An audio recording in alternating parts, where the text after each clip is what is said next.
ಯಾವಾಗ ಪ್ರಾಧಿಕಾರದ ತೀರ್ಪಂತೂ ಸಹಜವಾಗಿ ರೈತ ಸಂಘಟನೆಗಳು ಕಾವೇರಿ ಕೊಳದ ರೈತಾಪಿ ಜನರು ಕೂಡ ಸಾಕಷ್ಟು ಒತ್ತಡಕ್ಕೆ ಒಳಗಾಗಿದ್ದರು. ಈಗ ಒತ್ತಡ ಪ್ರತಿಭಟನೆಯಾಗಿ ರೂಪಾಂತರಗೊಳ್ತಾ ಇದೆ. ನನ್ನ ಕಡೆಗೆ ರಾಜಕೀಯ ಕೂಡ ಇದರಲ್ಲಿ ಸೇರಿಕೊಂಡಿದೆ. ಇವತ್ತು ಕನ್ನಡ ಪರ ಸಂಘಟನೆಗಳು ಕೂಡ ನೆಲ ಜಲದ ಭಾಷೆ ವಿಚಾರಕ್ಕೆ ಸಂಬಂಧಪಟ್ಟಂತೆ ಹಿಂದೆ ಸರಿಯುವಂಥ ಮಾತೇ ಇಲ್ಲ ಅನ್ನುವಂಥ ಮಾತನ್ನು ಮತ್ತೆ ಪುನರುಚ್ಚಾರವನ್ನು ಮಾಡ್ತಾ ಇದ್ದಾರೆ. ಇವತ್ತು ಅನೇಕ ಕನ್ನಡ ಪರ ಸಂಘಟನೆಗಳು ಪ್ರತಿಭಟನೆಯನ್ನು ಮಾಡಿ ಸರ್ಕಾರ ಯಾವುದೇ ಕಾರಣಕ್ಕೂ ಕೂಡ ಪ್ರಾಧಿಕಾರ ಕೊಟ್ಟಿರುವಂಥ ಆದೇಶವನ್ನು ಪಾಲಿಸಬಾರ್ದು, ತಮಿಳುನಾಡಿಗೆ ನೀರು ಬಿಡಬಾರ್ದು ಅಂತ ಹಕ್ಕೊತ್ತಾಯವನ್ನು ಮಂಡಿಸ್ತಾರೆ. ಇದರ ಜೊತೆಗೆ ಬಿಜೆಪಿ ನಾಯಕರು ಕೂಡ ನೇರವಾಗಿ KRSಗೆ ಮುತ್ತಿಗೆ ಹಾಕ್ತೀವಿ ನಾವು ಒಂದು ವೇಳೆ ನೀರು ಬಿಟ್ಟರೆ ಅನ್ನುವಂಥ ಎಚ್ಚರಿಕೆಯನ್ನು ಕೊಟ್ಟಿದ್ದಾರೆ.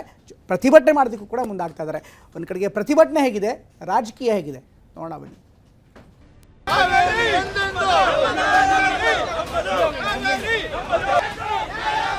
ಕುಡಿಲಿಕ್ಕೆ ನೀರಿಲ್ಲದೆ ಇರುವಾಗ ನೀರೇ ಇಲ್ಲ, ನೀರೆಲ್ಲಿ ಬಿಡಕ್ಕಾಗತ್ತೆ? ಕದ್ದು ಮುಚ್ಚಿ ಅವಾಗಿಂದ ಒಂದು ದಿನದಿಂದಾನೇ ಬಿಡ್ತಾ ಇದ್ದಾರೆ. ನಾನೇ ಹೋಗಿದ್ದಲ್ಲ. ರೈತರಿಗೆ ದ್ರೋಹ ಬಗೆಯುವಂತ ಕೆಲಸ ನೀವು ಮಾಡಬಾರ್ದು. ಇದರಲ್ಲಿ ಎಲ್ಲರೂ ಒಗ್ಗಟ್ಟಿನಿಂದ ಹೋರಾಟ ಮಾಡಬೇಕು ಅನ್ನೋದು ನನ್ನ ಅಭಿಪ್ರಾಯ. ರಕ್ತ ಕೊಟ್ಟೆವು, ನೀರು ಕೊಡೆವು, ರಾಜ್ಯಾದ್ಯಂತ ಅನ್ನದಾತರ ರೋಷಾಗ್ನಿ.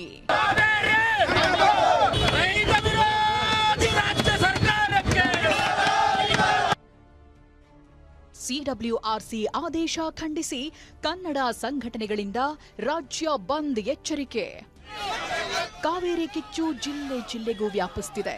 ಕೇವಲ ಮಂಡ್ಯ, ಮೈಸೂರು ಭಾಗದ ರೈತರು ಮಾತ್ರ ಪ್ರತಿಭಟನೆ ಮಾಡುತ್ತಿಲ್ಲ.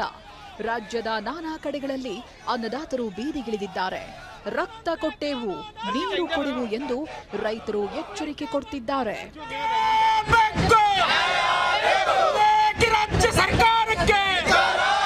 ಮಂಡ್ಯದಲ್ಲಿ ಕಾವೇರಿ ಕಿಚ್ಚು ತೀವ್ರ ಸ್ವರೂಪ ಪಡೆದಿದೆ.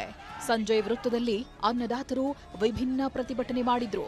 ಹುರುಳಿ ಚಳುವಳಿ ಮಾಡೋ ಮೂಲಕ CWRC ಆದೇಶವನ್ನ ಹೋರಾಟಗಾರರು ವಿರೋಧ ಮಾಡಿದ್ರು.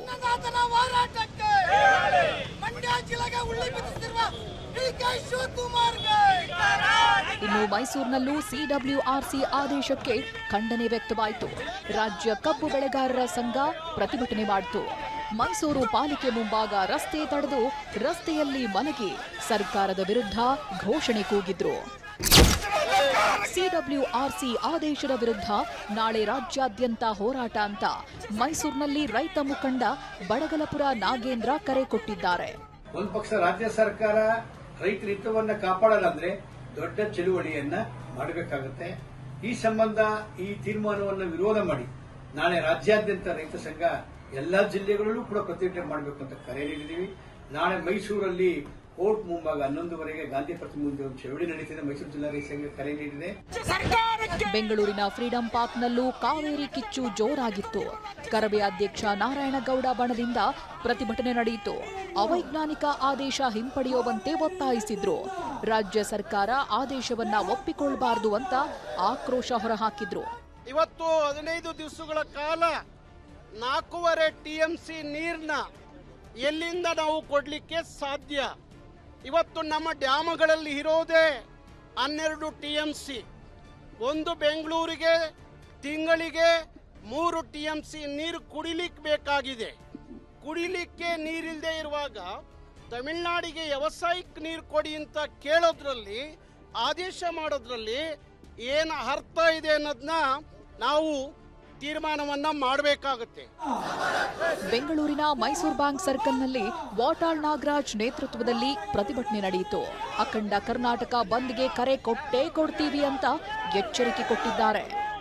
ಅಖಂಡ ಕರ್ನಾಟಕ ಕರೆದೇ ಕರಿತೀವಿ. ಯಾವಾಗ ಸರ್? ಹೇಳ್ತೀವಿ, ಕರೆದೇ ಕರಿತೀವಿ. ಸರ್ವಪಕ್ಷಗಳ ಸಭೆ ಕರೆಯುತ್ತೇವೆ ಅಂತ DKಶಿ ಹೇಳಿದ್ದಾರೆ ಅಂತ DCM ಪರಮೇಶ್ವರ್ ಹೇಳಿದ್ರೆ, ಶಾಸಕ ದರ್ಶನ್ ಪುಟ್ಟಣ್ಣಯ್ಯ ಮಾತನಾಡಿ ನೀರು ಬಿಡೋಕೆ ಹೇಗಾಗತ್ತೆ ಅಂದಿದ್ದಾರೆ. ಸರ್ವಪಕ್ಷದ ಸಭೆಯನ್ನು ಕರಿತೀನಿ ಅಂತ ಹೇಳಿ ಮುಖ್ಯಮಂತ್ರಿಗಳು ಪ್ರಸ್ತಾಪ ಮಾಡಿದ್ದಾರೆ. ಇದು ಪ್ರತಿ ಬಾರಿನೂ ಕೂಡ ನಮಗೆ ಇಂಥದ್ದೇ ಸಮಸ್ಯೆಗಳು ಬರುತ್ತೆ. ನೀರೇ ಇಲ್ಲ, ನೀರೆಲ್ಲಿ ಬಿಡಕ್ಕಾಗತ್ತೆ?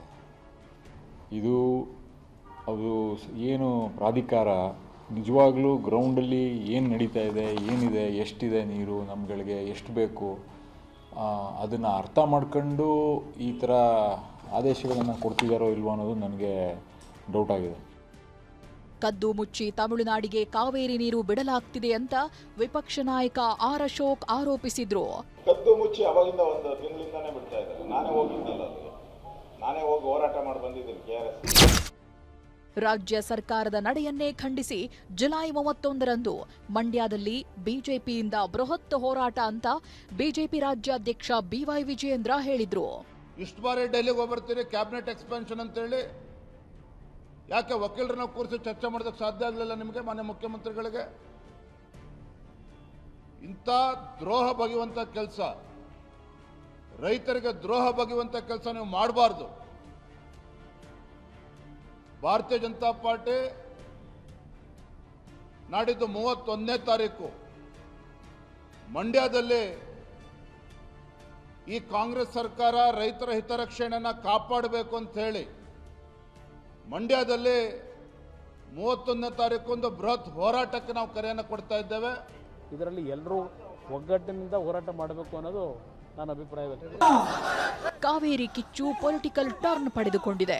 ರೈತರ ಆಕ್ರೋಶವೂ ಹೆಚ್ಚಾಗ್ತಿದೆ. ರಾಜ್ಯ ಸರ್ಕಾರ ಅದ್ಯಾವ ರೀತಿ ನಿಭಾಯಿಸುತ್ತೆ ಅನ್ನೋದನ್ನ ಕಾದು ನೋಡಬೇಕಿದೆ. Bureau report TV9.